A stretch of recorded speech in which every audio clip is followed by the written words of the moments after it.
It's truly amazing, dear Sagittarius, what arises when you sit with yourself, more importantly, be present with yourself in certain moments in your day.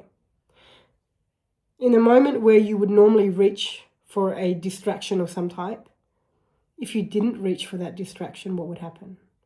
What would you notice about yourself? And I feel like you have an opportunity and many of these moments in your life now and moving forward. And these moments are turning up in your life to support you to step away from what isn't true for you and fully step into what is true for you.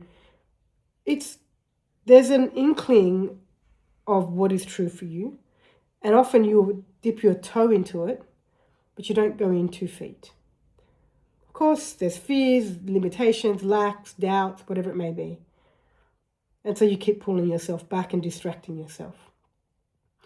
You have a great opportunity now in your life to recognize how you keep distracting yourself from whatever it is that arises for you.